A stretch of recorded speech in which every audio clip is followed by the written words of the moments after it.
But we have to start at the San Siro, at the Scala of football.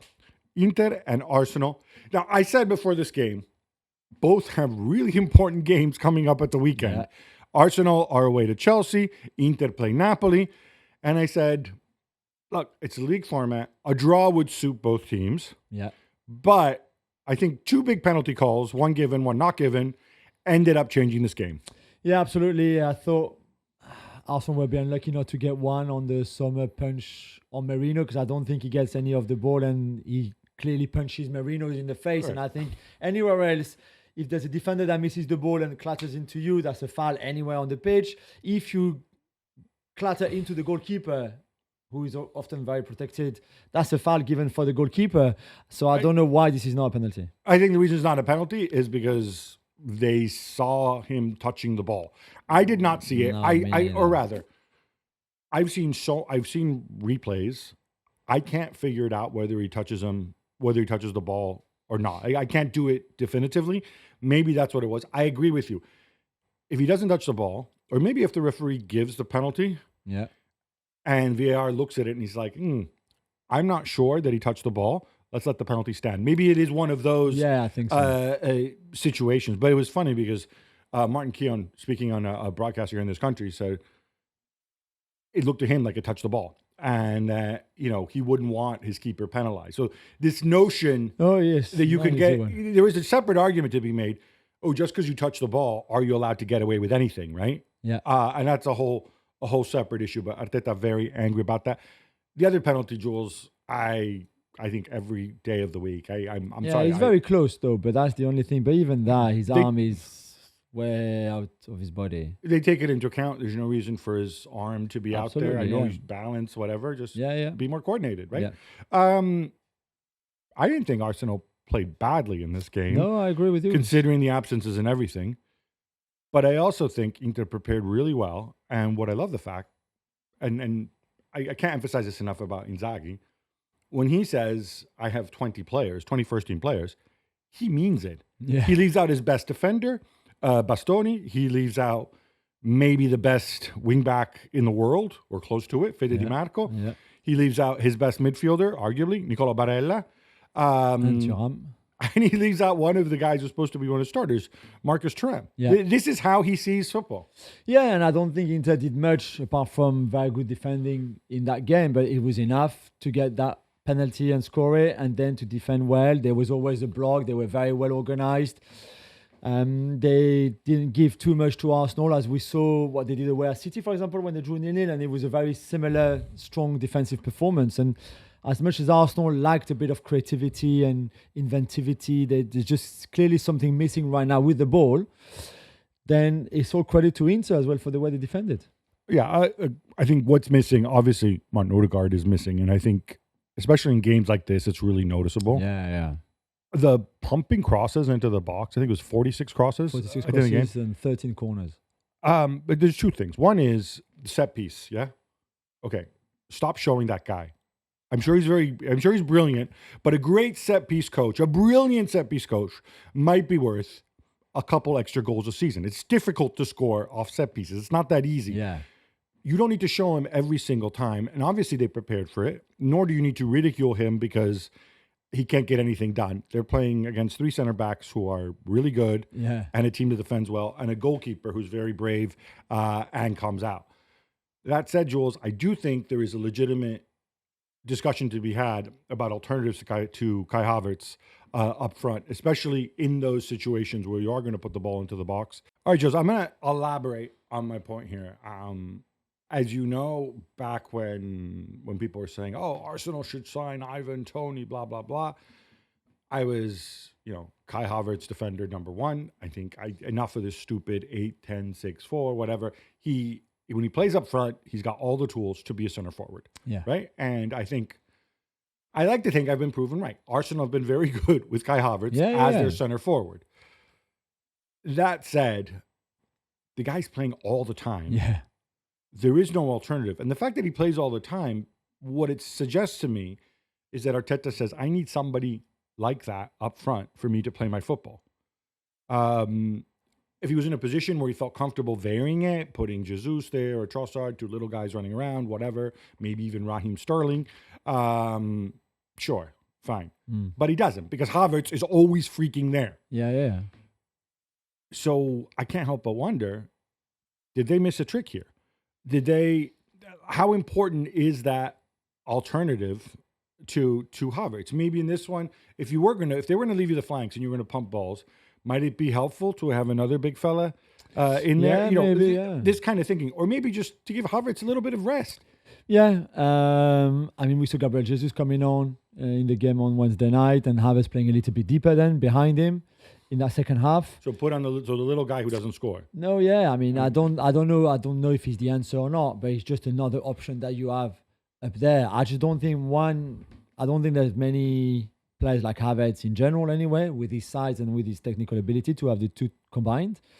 So I don't think it's easy to find. Then you can go for a different profile, which is true.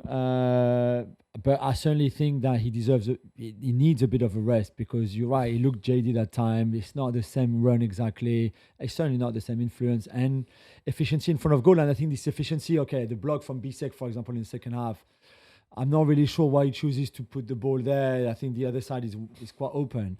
But I think you also lose, because you're tired, you lose a bit of composure in those situations. And that's, for me, the reason why he missed that chance, for example.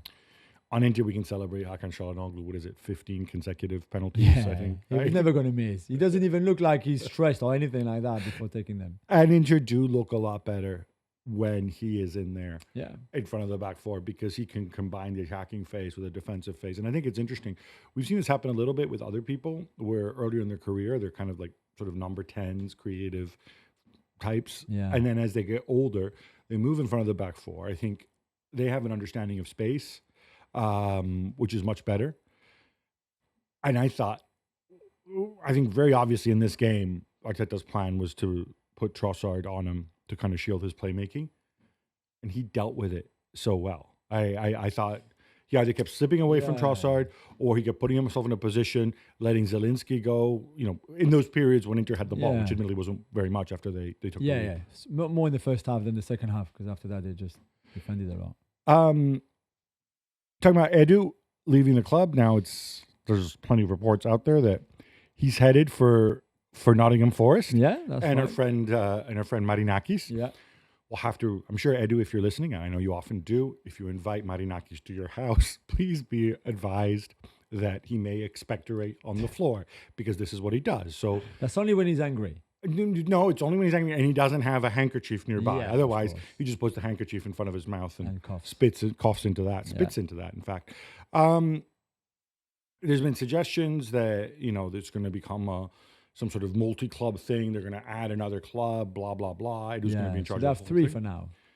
There's been suggestions that he's tripling his salary. The numbers I saw seem, frankly, unfeasibly high for Edu, just simply because what he brings. I'm all for paying directors of football a ton of money, because I think a good one is worth it. So I'm not 100% sure about that part. I think the question for Arsenal is, what sort of profile of director of football do you bring in? Yeah, I mean, I don't really know what the answer is, what they want. I guess they would want somebody similar. They were to ask you. Just similar to Edu, I think. Somebody who is obviously good with his own network and contacts and everything, but also somebody that can be a leader in the club and that can represent the club really, really well. Whether he's played or not at the club, I guess it's always better if you played, especially in the very good years, because you understand the club a bit more, I guess, than somebody coming from the outside. But I think this is the profile that is not just a sporting director, it's somebody that just has all the values that the club has and wants to show and wants to put forward. That is also very important. So it won't be easy, but there will be a lot of people applying for that job, definitely. I think in terms of representing the club, being outward faces, both towards the public a little bit, but also, especially in dealing with some of the perhaps more colorful agents and intermediaries, I think that is a big part of the job, and that is a big part of Edu's value add. I think another big part was I think he shared power. My understanding is over the last couple of seasons more than he did early on, and he was fine with that, and he was okay with that. And I think that takes humility, especially also as Arteta's role increased, right? Because he did better, and Arteta had more influence. I think is absolutely critical, just simply because it's good governance, though. That there be somebody come in who's not just an execution guy, who doesn't just go around and does what Arteta says. I think that is a downfall of a club. I think you have somebody in who says, okay, I don't work for Arteta, I work for the Cronkies, and I work for Arsenal. Arteta has a job here to go and deliver in the short term and some medium term. My job is to look medium term and long term. I think, and I would imagine that is the profile that they're looking for. But of course, he has to align with Arsenal's way of working as well. I'm assuming the job hunt has just begun. All right, enough Inter, enough Arsenal. How about we talk Real Madrid? Because after defeat in the Clásico, and in between they had the game at Valencia, which obviously was understandably called off. Now they go back to the Bernabeu, and they're beaten 3-1 by Milan. I think we have to give a lot of praise to Milan for the way, given where they were, how they went into it. Some of the changes that Fonseca made, it was effectively a back five with Yunus Musa, essentially doubling up to stop Vinicius. You had Morata dropping into the number 10 position. He brought back, and we saw, I think, at times the best of Rafael Leao, which I think is a huge call. And set pieces as well. They're still, again, very effective for him. Okay, so we've praised Fonseca. The story here, though, sorry, Milan fans, is Real Madrid. There's many reasons. The Madrid press right now is looking at people responsible. I would like you to rank in order what you think the most important of these four factors is, okay? And I know they're all going to be connected, but the manager, Carlo Ancelotti, the defense, the absence of Toni Kroos or a young Luka Modric, and the forwards, Vinicius and Mbappe. I mean, for me, the biggest problem here is Toni Kroos not being there anymore. Really, I don't think he would solve everything, but certainly he would bring so much balance to this team, structure, control with the ball, controlling the tempo, controlling a lot of things that right now is not controlled. Because I think from Tchouaméni to old Modric to Camavinga to Valverde, I mean, Tchouaméni and Valverde are injured now, but on top of everything else, I just think there's such a lack of almost technical leadership in that team, weirdly enough. And could you think of what you said? It seems like a crazy thing to say. And of control there in terms of, when to come down with the ball, when to go forward, not just looking at Vinicius or Mbappe all the time, all that kind of things that he provides, Toni Kroos, or he provided when he was there. And I think that has an impact on everything, the defense, the manager, the forwards, Kylian, all of it. And unless they find somebody like him a little bit, or something similar, or a way of doing what he used to do with other people. I don't know, two guys if you want. But I just don't think they will get anywhere because they will keep being exposed. They will keep not moving the ball well. They will keep not being able to control anything. And I think that's they're down for. Toni Kroos was a phenomenal footballer. Obviously, he's 34 now. So, he would be on a downward arc had he decided not to retire. I agree with you. That's a thing. I am also really disappointed in two things. One is, without Kroos, I expect other people to step up. Because, you know what? Tchouaméni, before his injury, he's actually technically a good player. I don't know, in Spain, they make it seem like he's some kind of donkey. He's not. I remember him playing for Monaco and attacking midfield. He's shown that he can pass. Is he Kroos? No. But he can pass. Camavinga, I think, probably deserves at least a shot in that role. I don't know if he can do it. And then there's Jude Bellingham. Dude, you played central midfield. I mean, the guy grew up steeped in football, right? he can understand, I have these two guys in front of me, both of whom want to go to the left, neither of whom works off the ball. Do I need to be up the pitch near them? Yeah. If there's nobody to get us the ball, nobody to control the game, I can control games in midfield. I've done it before. Yeah. Give me a shot. And I don't know what the dynamic is, but I would be surprised that he hasn't gone into Ancelotti. If he is the leader, right? If it is who else? Well, it's you. Because I'll tell you what, right now, if he has to make a decision among those front three, you're the one who's going to miss out because it ain't going to be Vini and it certainly isn't going to be Mbappe, right? I don't think Bellingham would miss out either. Well, but if it comes to the point where he says this is completely unsustainable, right? That's why you've seen it was Bellingham who was moved to the right side of midfield in the Clasico with disastrous results. Yeah. I don't understand why he doesn't go in and says, boss, I can do this. Give me the keys to the midfield. I've done it before. Yeah, maybe he doesn't want to. Maybe Carlo doesn't trust him. I don't know why. I think there's two things with Bellingham. Either you play him very close to Mbappe, almost as a second striker, with Vinicius on one side and then somebody else on the other side, whether it's Valverde or Rodrigo on the right or Brahim Diaz, whoever you want, Arda Güler. And then that also puts a lot of emphasis and pressure on your two central midfielder. But if we said Tchouaméni and Camavinga, for example, we think can do it. Or, like you said, Gabby, you drop him much deeper and then you tell him to control the game from there. Can he do it defensively? Does he want to do it? I'm not sure. That's a big question. We're going to break it down further on the Gab and Juls podcast. Jules, we have these excellent Champions League, mostly excellent Champions League talking points up on our site where me, you, and Marcotti, we debate some of this.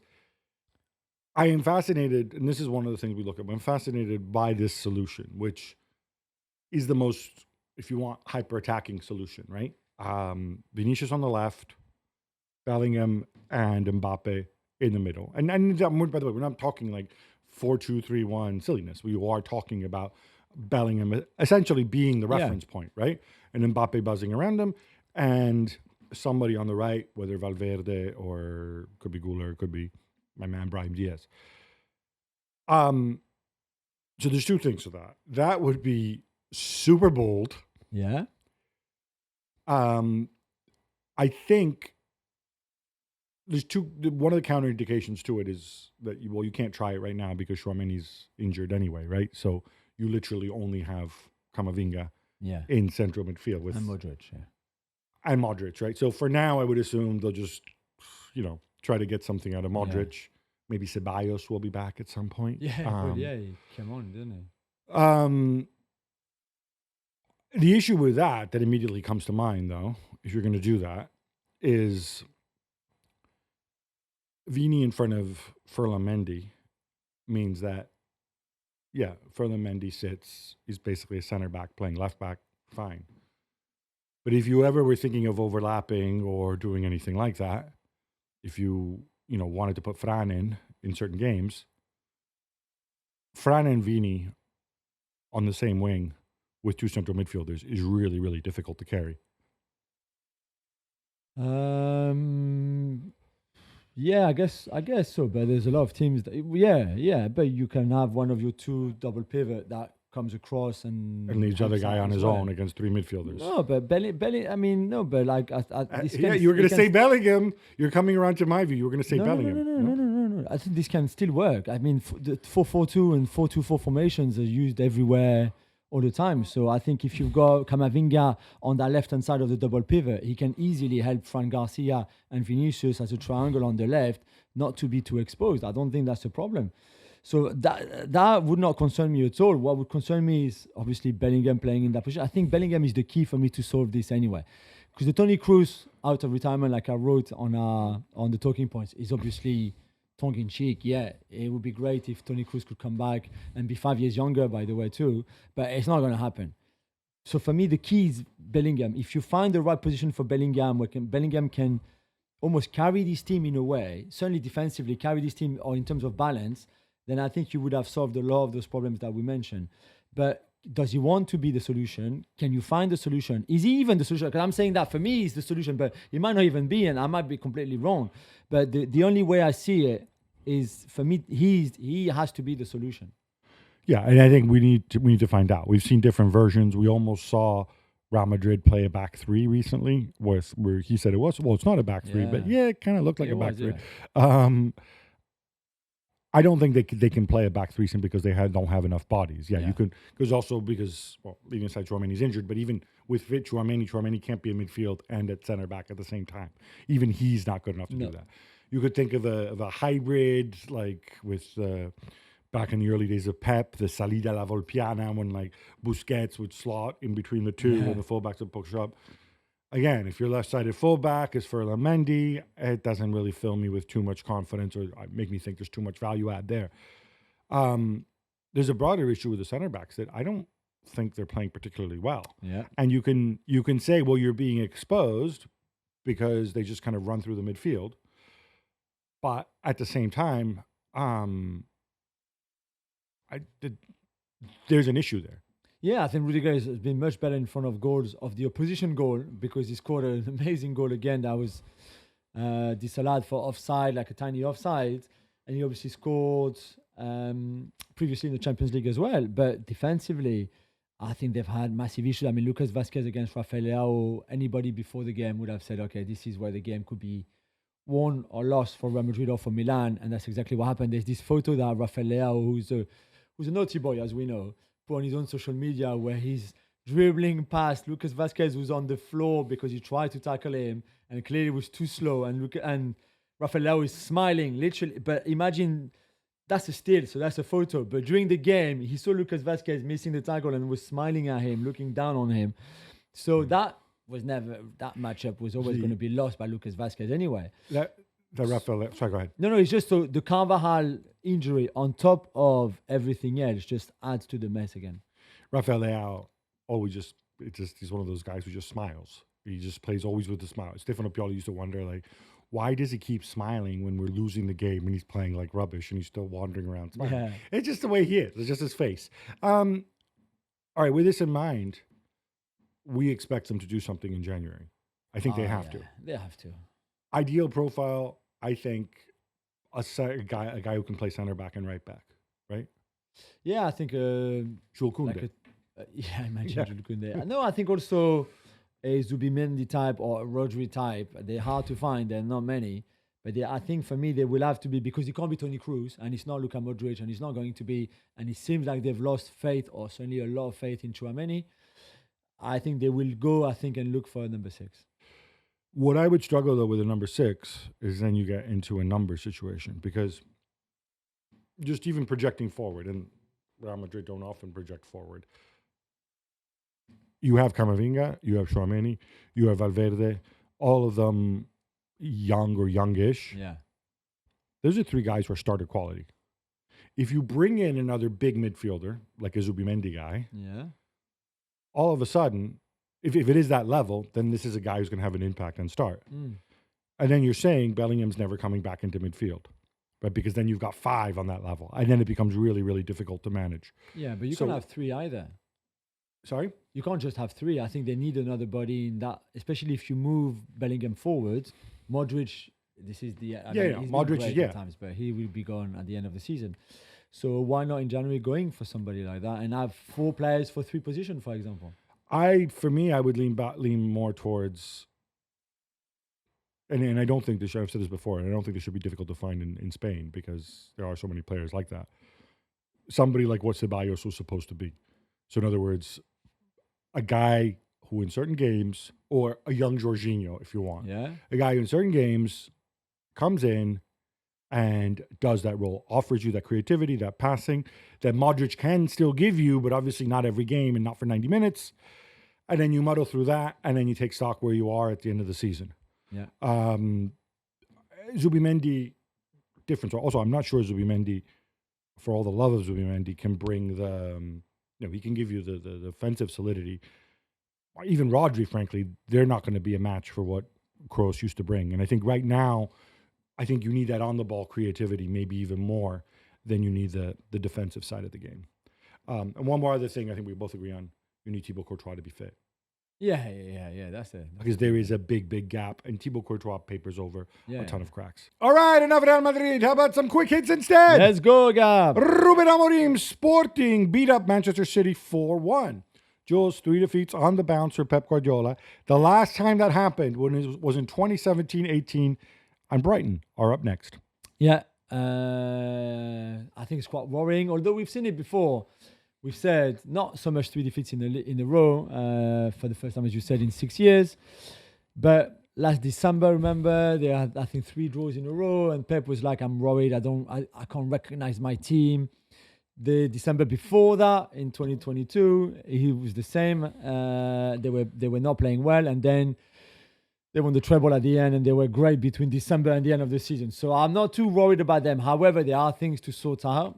Rodri's absence is massive, and he still hasn't worked out how to cover that and how to fill that hole. And they're very exposed, and that their 4-2-4 is quite exposed, and the transitions are, as we saw in this game, are pretty tough to deal with for City. So there's still issues, but it's stitil Manchester City and Pep Guardiola. Yeah, we should also point out, I thought they had a couple chances. I mean, they could have scored 3 goals in the first half. They could have been 3-0 up after half hour, yeah.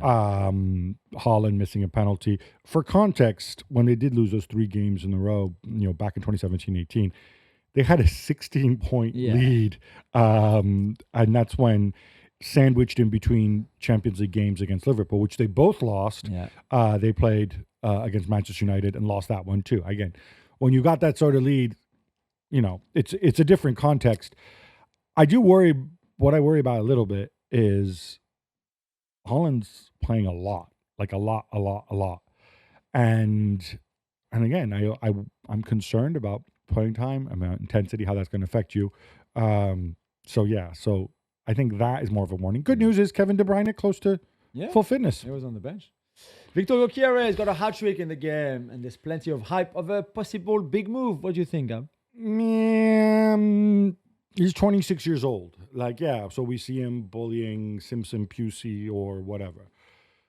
I don't want to be unkind. 66 goals in 66 games, I think it is. That is a lot by any stretch. If you're starting to think 80, 90 million for a guy who's 26, that would concern me a little bit. The other thing is there is a whole history in Portugal of big, strong center forwards. I mean, do you know who Simon Banza is? Yeah. Okay. Most of our viewers don't, so I'm going to tell them. He plays for Braga. Last season, he scored 22 goals. Yeah. He's also a big, strong center forward. Yeah. He played in France before. So you have this context, and before that, you had Darwin Núñez scoring a lot of goals, kind of in that similar thing. You've got Evan Nilsson, who moved into Bournemouth. Mehdi Taremi, going all the way back to Brian Deane and Mario Jardel. So I don't know. I think if they are thinking 80 million plus, I think I think you can go for £63 million in January. Yeah, I would not spend 63 million on Victor Gyokeres. By the way, I heard somebody on television last night compare him to Zlatan. I'm sorry, other than the fact that they're Swedish and they're both tall, you really should wash your mouth out with soap. Get Zlatan's name out of your mouth, whoever it was. Hate to go there, Jules, but Atletico Madrid smash and grab at the Parc des Princes means Paris Saint-Germain are currently in the relegation zone. Well, elimination zone, because there's just no relegation. Being relegated there's no out relegation. Of the Champions League. Yeah, you're out.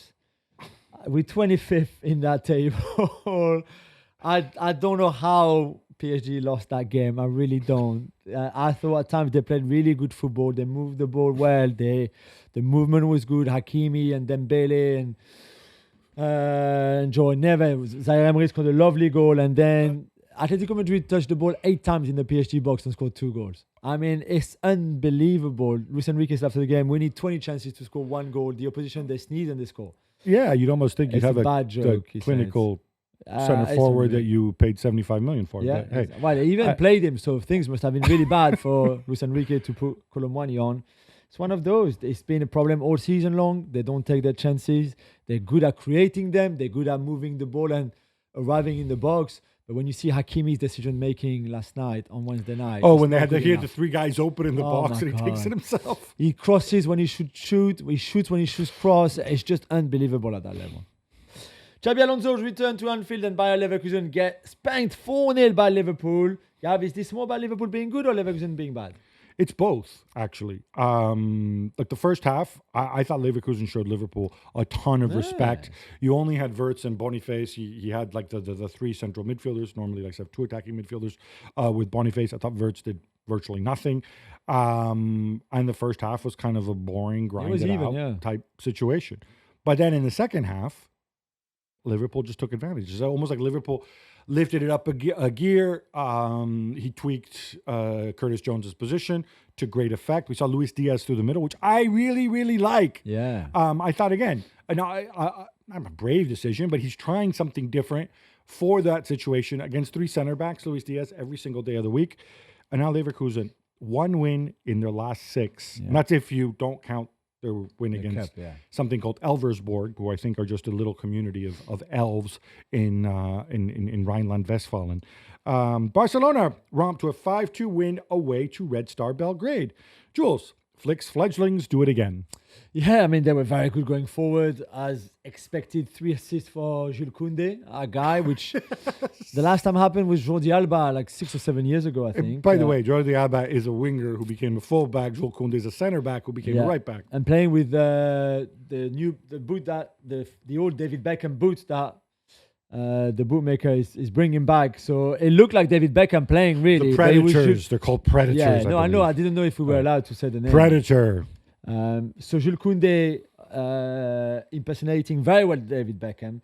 But the Highland cost them a first goal because that's how Red Star came back to 1-1. But after that, they just had too much. Rafinha, Lamine again, Lewandowski, 2 more goals. He's on 99 now in the Champions League, and he was taken off by Hansi Flick, who then said after the game, I didn't know, otherwise I would have left him on for the hat-trick and the 100 goals. So it doesn't matter. It will happen in 3 weeks' time. But yeah, they're on fire still. But I'm with you. I think he's going to use the break to really study and figure out how can I reintegrate Gavi and De Jong and so on and give another dimension to the team. That's nice. And strength and force to Pau Kubasi because that's a nasty injury as well on his face. Jamal Musiala gets the only goal as Bayern defeat Benfica. He is a bit special. He is a bit special. It's not funny. It's not a coincidence. I think they lost 2 games in the Champions League this season. Both those games that Bayern have lost. Oh, look, Jamal Musiala didn't start. Yeah. I don't think there's even a debate. He needs to start. Bayern absolutely battered them wave after wave. Do not be fooled by the fact the goal came in the second half. Benfica had 1 shot on goal the whole game. Yeah. Bodes very well for Vincent Kompany. Yeah. Lille and Juventus split the spoils. Jules, fair result? Maybe just about, although Juve played much better in the second half and maybe could have won it. Their expected goals was higher. And they scored a penalty by Vlahovic. But I love the heart that Lille gave. They have 13 players missing through injury. They took the lead in our first half. Lovely goal by Zegrova and David. And basically, they have 3 stars. Chevalier in goal, who's amazing. And the best goalkeeper. He will be the best goalkeeper one day. Zegrova on the right-hand side, who gave the assist, who's good, and then Jonathan David is a wonderful finisher. So that was enough to just get a point, and I think they'd be happy with that. I wonder if Bruno Genesio has ever beaten Thiago Motta. That's a good question. I should have looked, because he's beaten everybody. Ancelotti and Klopp and Pep. It's one of our favorite stats. 4 games played and still no points for RB Leipzig as they get battered at Celtic Park 3-1. And Nicolas Kuhn steals the show. Yeah, well, where my Red Bull people at, huh? Where my Red Bull people at? 2 teams in the Champions League, which you shouldn't be allowed to have. And the first one to win a game is freaking Salzburg, 4th in the Austrian top flight, huh? Where my Red Bull people at? Come on, man. Like, this is ridiculous. I was actually really happy about this. I think so. Schadenfreude is a wonderful thing. Celtic were all over them. Again, listless. Nusa missed a chance, which I think could have changed the game, potentially. But even then, they just showed no response. They're just so lame. I know, Parkhead, noisy, blah, blah, blah. They like leadership massively. And Nicolas Kuhn, by the way, people made a big deal. Oh, he's a former Red Bull guy. Yeah. I like the story because he is clearly the kind of smallish technical player who is not athletic in the traditional way, in the sense he doesn't seem very physically strong. I don't have his running stats. Yeah. He does not seem particularly quick or particularly high in stamina. But guess what? He can play football. And, he was a Red Bull. He was at Ajax. He was at Bayern. None of these people thought that he could make the grade. I know he's done it. He's just a joy to watch. Yeah. Aston Villa lose at Bruges thanks to a penalty converted by who else? Mr. Champions League, Hans van Aken. Jules, any sympathy for why it was given? I mean, Unai Emery calls it the worst mistake he's ever seen, or that one of his team has ever done. Like Tyrone Mings picking the ball up with his hands on the goal kick played to him by Emi Martinez. Really weird. The referee had to give it. So, no, I don't have any sympathy. Sorry. A late Daniel Malen goal give Borussia Dortmund a 1-0 win over Sturm Graz. Gab, is Nuri Sahin turning it around? Yeah, I mean, obviously, I was more impressed with what they did at the weekend than with this. Yeah. It took a long, long time. Sturm Graz, not a particularly good size, as you would expect. We did see a debut for U.S. national team player, or current and future, Cole Campbell, who's half Icelandic.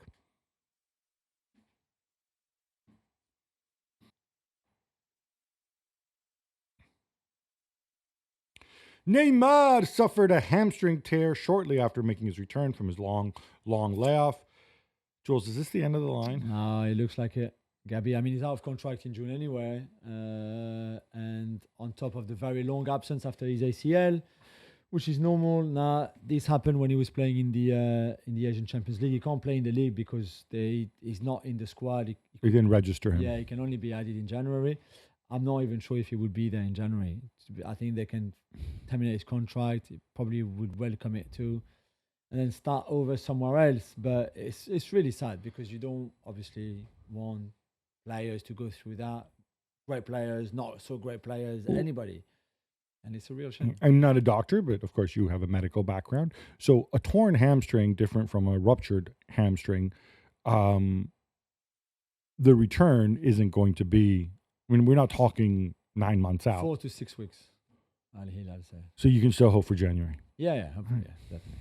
FIFA President Gianni Infantino wasted no time in posting a picture of himself with Donald Trump, the newly elected President of the United States. Gav, are you surprised? I'm not surprised. And look, obviously, Infantino took stick for this because, there are, I think, unless you've been living under a rock, people have strong opinions about the president-elect. But I'm not surprised. This is his freaking job. The United States, together with Mexico and Canada, are hosting a World Cup in 2 years' time, jointly with FIFA. It's a very political thing. You need visas, you need construction permits, you need all this stuff. So obviously his job is to go and to get along with whatever head of state. We've seen this happen when it was in Russia with Putin. We've seen it happen with the Qataris. This is part of the job. Like, there are so many other reasons. If you don't like Infantino, so many other reasons to criticize him and criticize FIFA. Yeah. But posting a picture of him, and he did it back in the day when he's holding up the stupid shirt that says 26 on it or whatever in the Oval Office. Fine. But please, it's pretty silly to beat him over the head with this thing.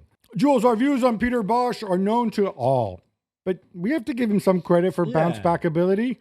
They lose to Ajax. You would think that the wheels would be coming off, and then they come out and they destroy Girona 4-0. Yeah, I mean, Girona were particularly bad in that game. But yeah, it was, and it felt very much like a performance of, okay, let's show them, let's redeem ourselves, because they were very, very up for it. They played with a lot of intensity. They scored great goals. The one from Bakayoko is a wonderful goal. Bakayoko is a player and a half. Yeah, he's good. Really good. So, well done to Peter Bosz. Well done to PSV. They will be a tougher opponent than Girona, that's for sure. Atalanta do it again. 2-0 win over Stuttgart. The last time round, 2-0 win against Stuttgart on Wednesday night. Gab, we celebrate Lookman and the attacking style, but they have yet to consider goal this season in the Champions League, like Inter, the only two teams. Yeah, funny enough, two Italian teams playing blue and black. Yeah, and I think this is something that often gets overlooked. We're used to Atalanta scoring a lot of goals, driving forward, but the job that they've done at the back, Hein, the goalkeeper Carnesecchi, I think is really different class. And again, they could have scored more earlier in this game. It was nice how they mix it up with Retegui and De Ketelaere and Lookman and even Zaniolo, who came on and scored after missing several chances. And look, I know you don't like it when we call Charles De Ketelaere the Prince, but he made a massive difference coming on. He's so elegant. It's so weird because I love him so much. Partly it's his face and his big head, but also like that run that he makes where he does like the little shimmies. You're not used to seeing a person. He's a big boy, right? He is tall, yeah. You're not used to seeing a tall player like that run like that and make those moves. I don't know who he reminds me of, but it's fun to watch. Yeah.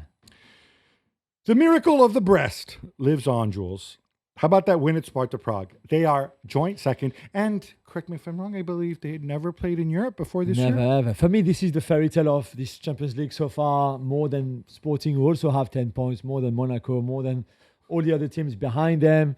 Incredible. Never, as you said, never even ever played in Europe before. Not even the Intertoto Cup, no qualifiers of some sort, just nothing. And for them to arrive in this competition, albeit beating 2 Austrian teams and Sparta Prague, it's not, I'll give you that. But then the other one was Bayer Leverkusen, who they draw with at home, getting that very important point. 1 win in 6 Bayer Leverkusen. True, but But still, they did beat the little elves, Bayer Leverkusen. Yeah, exactly. But it's still Bayer Leverkusen. So amazing work by Eric Roy, by this wonderful team and their fans. And that Ejmilson Fernandes. Yeah. About that. Yeah, really, really nice goal. But all of them are putting a proper shift. And when you think that in Ligue 1, they are for average this season, certainly not as good as they were last season when they finished third.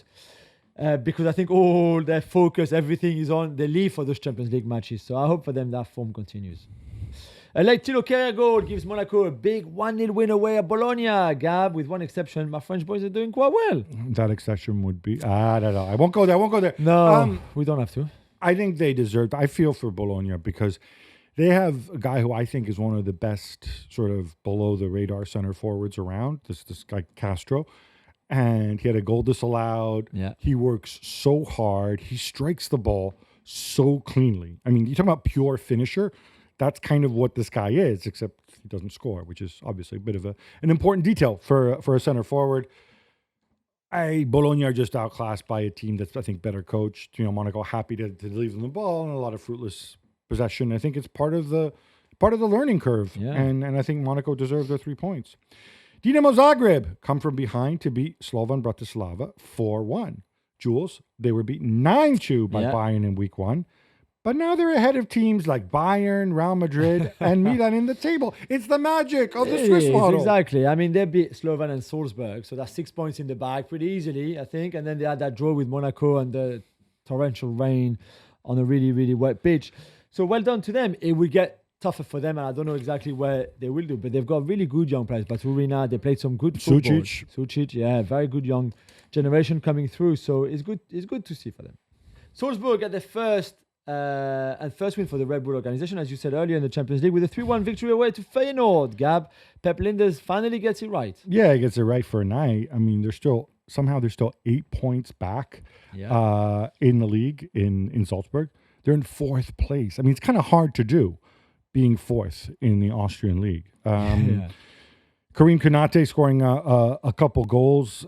He had 20 goals last year. I think he has 2 this year in the league. Yeah, he's obviously, that's one of the things that's missing. Feyenoord, they had a man sent off. It was chaotic. But, come on, Techers. The best goal of this midweek. By far. Haj Musa. Do I even need to ask where the man is from? You know the answer, Gabi, but I'll tell you. Paris born and bred, Anis. Haj Musa. Again, just watch this. Because, Jules, I did not conceive of these things when I played at the level that I played at. He controls the ball and in the same motion shoots on goal. How do you there's do like that? a little sombrero, if you want, and then volleys it straight away too. I guess you surprise the defenders and the goalkeeper, which worked because nobody expected him to do that. Not even us watching. He's got a wonderful left foot. He's a wonderful talent that went through the lower leagues in Belgium and in Holland before making it to Feyenoord. Great scouting, by the way, for Feyenoord. He plays for Algeria now because the move to Feyenoord, I think, propelled them to that kind of level, and that was his first goal. So well done to him. Was he a Paris Saint-Germain guy? He was no. He played for the grassroots teams around Paris, and then went to the Lens Academy. Oh. Yeah, no, very, very good talent. Shakhtar Donetsk beat Young Boys 2-1 in a game that saw both clubs score their first goals of the competition. Jules, I'm assuming you agree with me that Shakhtar have much more of a chance of turning this around than Young Boys, and are just generally a much better team. Yeah, and they conceded the first goal because of Bondarenko, massive mistake, I think. But after that, they played well. Sudakov is a wonderful player. We've said that before. And I was glad they won. I've got nothing against Young Boys, but I like this Shakhtar Donetsk team a lot. And the players when I look at the teams I don't have them all in front of me right now, but of the 12 teams that are in the relegation zone, and who I think, and I look at these guys, right, which guys are going to turn around? Because, it's a couple wins and you move up, right? Yeah. Obviously, Paris Saint-Germain, but Shakhtar Donetsk, I think, are too good to not advance. I don't have the schedule in front of I me, agree. but just on eye test, seeing them in the Arsenal game, I think this is a good side. I agree. November 22nd is a big day for the Premier League, Gabby, because clubs will vote on the new associated party transaction rules. Yeah, they made some. Obviously, there was the case against Manchester City where the independent tribunal said you need to change some of these rules that govern sponsorships and who determines and how fair market value is determined. City said, well, if you're going to do that, then you also need to look at shareholder loans. And they should charge interest at fair market value, at least for the calculation. Obviously, shareholder loans, for those who don't know, are when I own a club, the club needs some cash. I can either put it in terms of equity, but then that means that it's harder for me to get it back out, or I can just loan it to the club interest-free. It's like loaning it to myself, but then I can also take it out very easily. Arsenal and Brighton are the two biggest clubs that take advantage of this. So they have these new rules that they're going to vote on. It'll be interesting to see if it goes through. Manchester City, of course, still maintaining that the rules are just illegal and probably should be taken out altogether. The Times report that refereeing boss Howard Webb believes that the penalty awarded to West Ham for the contact between Matthijs de Ligt and Danny Ings was wrongly given. You remember this game. This is the one where that late penalty gave West Ham a 2-1 win over Manchester United. This was also Erik ten Hag's last game in charge. Oh, poor Eric. He can say he lost the game to a refereeing error. Yeah, this changes everything, doesn't it? Absolutely no, because we said at the time he didn't get sacked just after that game. It was a accumulation of things. So that got didn't sacked help. 24 hours later. Yeah, but I think they could have drawn that game 1-1. He still would have got sacked. It's funny. I would like to think so because this is how grown-up clubs definitely it would have been sacked. Decide. And of course they said, "Oh no, we've been in touch with that Marine for weeks and blah blah blah. This was always the plan." I don't know. I genuinely do not know, because ultimately people make decisions based on emotion. And if Ten Hag had won that game, I mean, if it's not penalty, it's 1-1 because this is the last kick of the game. Sure. So 1-1, he gets sacked. But if they'd won the game, would they have sacked him? I don't know. But they didn't win the game. Yeah, I don't know. I point this out because again, if you're a club, you need to look beyond the last result. You need to look beyond the chatter in the media and on social media, and you need to make decisions based on what's best for your club. And I agree with you. He should have been sacked regardless. Probably should have been sacked earlier. But Erik ten Hag, he can go and he can hang his hat on that. More Premier League in fighting, as a number of clubs have reserved the right to take legal action if Manchester City are found guilty of the 115 charges. Well, regular viewers know about my total contempt for the law and for lawyers, especially stupid overregulation. Apparently, there's a rule that if you want to bring damages in these types of situations, and this is a law, it's not like a Premier League thing, you have to do it within 6 years. And November 5th, 2018 was the day that Der Spiegel published those allegations against Manchester City, which led to everything that followed. And eventually, after a very long secret investigation, like double secret probation, like it's a freaking Animal House. So basically, if you want to reserve the right, if you want to then take action for damages, like if City are found guilty and let's say you finish second or you finish fifth, you missed out on the Champions League funny, whatever, you have you have to file those charges before, or you have to file for those damages before that 6-year statute of limitations runs out. Because it ran out on November 5th, a number of clubs, according to the Times, we don't know which ones, basically put their petitions in. And if City are found guilty, we'll have the lovely spectacle of, because the clubs can't sue each other, of clubs suing the Premier League. And the Premier League figuring out how they're going to get this money. Maybe they'll get it if City are found guilty, fines from City. I don't know. But it is, it's just such a horrendous situation that it's come to this. Mohamed Kudus has had his ban extended from 3 games to 5 games after getting sent off in West Ham's 4-1 defeat at Spurs. Jules, you okay with this? 3 games not enough? Well, I thought he pleaded guilty then so he obviously punched Van de Ven and then Sarr as well. And then I think the extra 2 are for the second punch and him saying that he was guilty to that as well. I mean, there was Richarlison who found himself on the floor in the same. I mean, it's an incredible melee, really. 3 Spurs players on the floor just after Mohamed Kudus just lost his mind. I mean, I think he just can't do that. And 3 games ban, which is the ban for dangerous behavior or something like that. I don't know what the term is.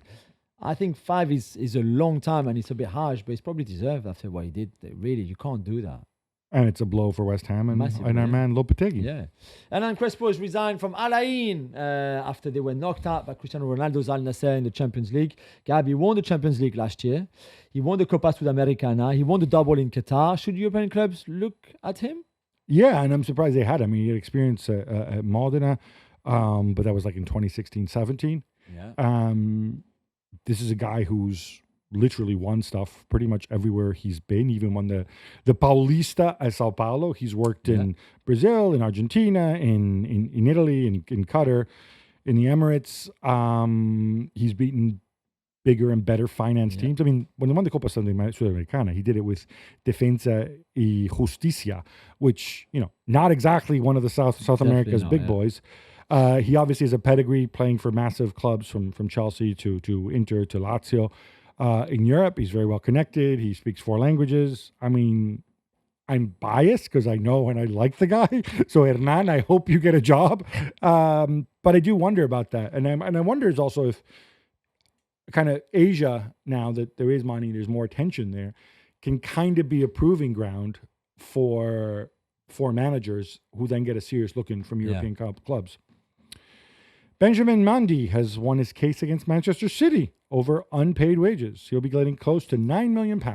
Yeah, he took them to court because they stopped paying his wages when he was charged for sexual assault and all the things that he had. And after he was proven innocent by the court, he said, hang on, where's my money? Because you said, like, if I did nothing wrong, then you would pay me. And the club said, well, that's not really what we said. It was Omar Berrada who was there before, who's not there anymore.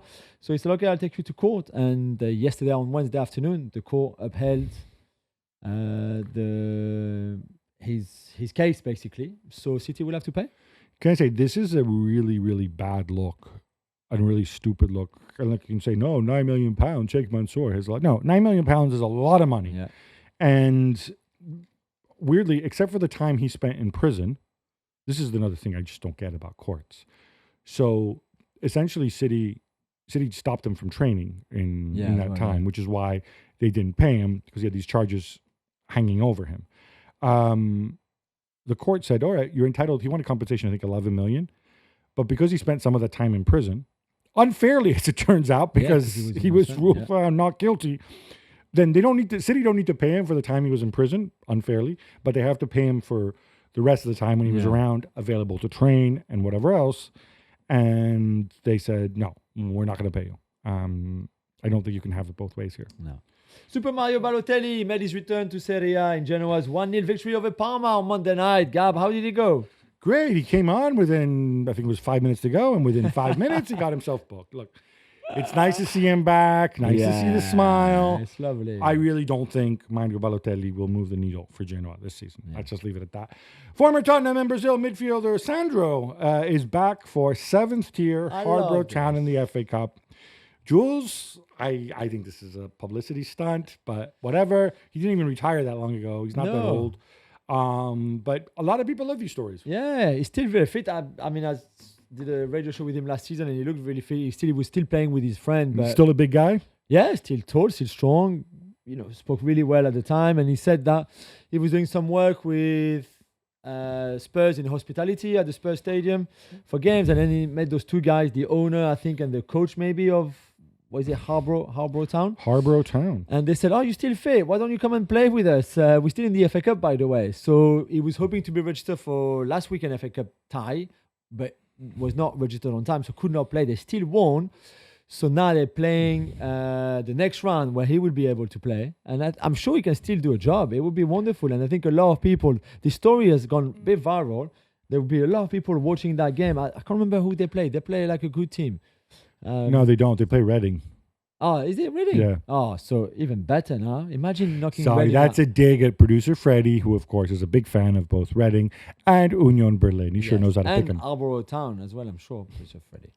Gab, what time is it? It's time! It's time! It's time! It's Texter time! That's right, our intrepid John Texter. As you know, he's still trying to sell his shares in Crystal Palace. Supposedly, there's two buyers lined up.